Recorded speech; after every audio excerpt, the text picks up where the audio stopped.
2 రోజుల క్రితం బళ్ళారిలో జరిగిన ఘర్షణ, నారా భరత్ రెడ్డి అండ్ గాలిజేందర్ రెడ్డి అనుచరుల మధ్య జరిగిన ఘర్షణలో రాజశేఖర్ అనే ఒక కార్యకర్త కూడా మరణించడం జరిగింది.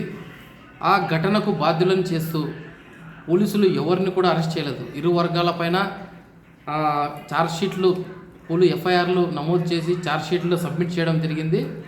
అయితే ఇప్పటి వరకు కూడా ఎవరిని కూడా అరెస్ట్ చేయలేదు. బీజేపీ నాయకులపైన ఎఫ్ఐఆర్లు నమోదు చేయడం జరిగింది. గాలిజేందర్ రెడ్డి, గాలి సోమశేఖర్ రెడ్డి శ్రీరాములపైన. అయితే కాంగ్రెస్ కార్యకర్తలపైన అయితేనేమి, లీడర్లపైన అయితేనేమి ఏ ఎఫ్ఐఆర్లు కూడా నమోదు అవ్వలేదంట. అంతేకాకుండా ఎవరిని కూడా కస్టడీలోకి తీసుకోలేదు. అంత పెద్ద గొడవైనా కూడా ఎవరిని కూడా కస్టడీలోకి తీసుకోలేదు. ప్రభుత్వం ఎటువంటి చర్యలను చేపట్టలేదు. అయితే దీనికి ఏమాత్రం సంబంధం లేని జస్ట్ 2 అవర్స్ ముందే బళ్ళారి ఎస్పీగా బాధ్యతలు చేపట్టిన పవన్ నెజ్జూర్ పైన బాధ్యత వహిస్తూ ఆయనను అకౌంటబిలిటీ చేస్తూ ఆయనను సస్పెండ్ చేయడం జరిగింది. అల్లర్లకు బాధ్యులైన వారిపైన చర్యలు తీసుకోకుండా పవన్ నెజ్జూర్ ఎస్పీ పైన 2 అవర్స్ ముందు రిపోర్ట్ చేసిన ఎస్పీని అకౌంటబిలిటీ చేస్తూ అతన్ని సస్పెండ్ చేయడం పైన సర్వత్రా విమర్శలు వెల్లువెత్తుతున్నాయి కర్ణాటక మొత్తం.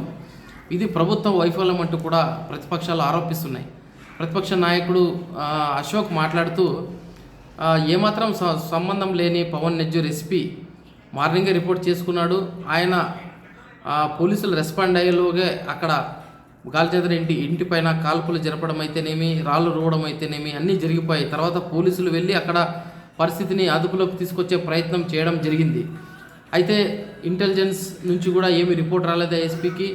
సడన్గా జరిగిన ఘటన అది. సో దానికి పవన్ నెజ్జూర్ ఎస్పీని ఎలా బాధ్యులు చేస్తారంటూ కూడా ఆయన ప్రశ్నించడం జరిగింది.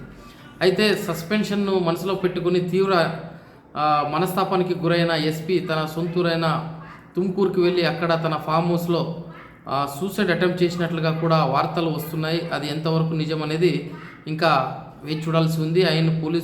ఆయన్ని వాళ్ళ కుటుంబీకులు తుమ్కూరు హాస్పిటల్లో అడ్మిట్ చేయడం జరిగింది. ప్రస్తుతం అతను ట్రీట్మెంట్లో ఉన్నాడన్నట్లుగా కూడా వార్తలు వస్తున్నాయి. సో ఎక్కడ రాజకీయ నాయకుల మధ్య జరిగిన గొడవల్లో చివరకు బలయ్యేది అధికారులు, వాళ్ళ తప్పున్నా లేకపోయినా. విలేకరులు అడిగిన ప్రశ్నకు సిద్ధరామయ్య సమాధానం చెప్తూ బళ్ళారిలో జరిగిన ఘటనకు ఎవరిని బాధ్యులు చేస్తున్నారు, ఎటువంటి చర్యలు తీసుకున్నారు ఆ ఘటనలో పాల్గొన్న వ్యక్తులపైన అని అడిగితే ఎస్పీని సస్పెండ్ చేయడం జరిగింది అంటూ కూడా ఆయన చెప్పడం జరిగింది. అయితే ఎస్పీని సస్పెండ్ చేస్తే అక్కడ సమస్య పరిష్కారమైనట్ట? అక్కడ ఆ ఘటనలో పాల్గొన్న అల్లరి మూకలపైన, కార్యకర్తలపైన, ఎవరైతే ఆ గొడవలో పాల్గొన్నారో వాళ్ళపైన ఎందుకు చర్యలు తీసుకోలేదంటూ కూడా ప్రశ్నలు వెల్లువెత్తుతూ ఉన్నాయి. నారా భరత్ రెడ్డి అనుచరులు ఆటోలలో గాజు బాటిల్స్లో పెట్రోల్ని నింపి వాటిని జనార్దన్ రెడ్డి ఇంటిపైకి వేయడానికి స్కెచ్ వేసుకున్నట్లుగా కూడా కొన్ని వీడియోలు రిలీజ్ అయ్యాయి. ఒక ఆటోలో పూర్తిగా గాజు బాటిల్స్ ఉన్నాయి, వాటిలో పూర్తిగా పెట్రోల్ నిండి ఉంది. అంతేకాకుండా ఒక ఆడియో కూడా రిలీజ్ అయింది. ఒక private gunmen Nara Bharat Reddy private gunmen గాలి జనార్దన్ రెడ్డి ఇంటిపైన కాల్పులు జరిపే వీడియో కూడా బయటకు వచ్చింది. అంటే ఇంత భద్రతా వైఫల్యం, లా అండ్ ఆర్డర్ పూర్తిగా విఫలమైంది బళ్ళారిలో అనే దానికి ఇటువంటి ఘటనలు మనకు ప్రత్యక్షమవుతున్నాయి. యాక్చువల్గా నార్త్ ఇండియాలో, బీహార్ లాంటి దేశాల్లో ఇటువంటి పరిస్థితి మనం చూసేవాళ్ళం. అయితే మన సౌత్ ఇండియాలో ఈ కల్చర్ చాలా తక్కువ. ఇంత ఓపెన్గా ఒక ఎమ్మెల్యే, ప్రస్తుతం గంగావతి ఎమ్మెల్యే అయిన గాలిజేందర్ రెడ్డి పైన ఇటువంటి దాడి అనేది నిజంగా ఒక ప్రజాస్వామ్య దేశంలో ఇటువంటి ఘటనలు చాలా బాధాకరం అండ్ అమానుషం కూడా. ఇటువంటి చర్యలను ముందు జరగకుండా కట్టడి చేయాల్సిన బాధ్యత ప్రభుత్వం పైన ఉంది.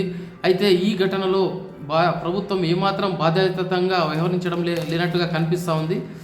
గవర్నమెంట్ అకౌంటబిలిటీని కోల్పోతూ ఉంది. ఇక్కడ ఎవరైతే ఆ ఘటనలో పాల్గొన్నారో వాళ్ళని ఇమ్మీడియట్గా అరెస్ట్ చేయాలంటూ కూడా ప్రజలు ఇక్కడ డిమాండ్ చేస్తూ ఉన్నారు.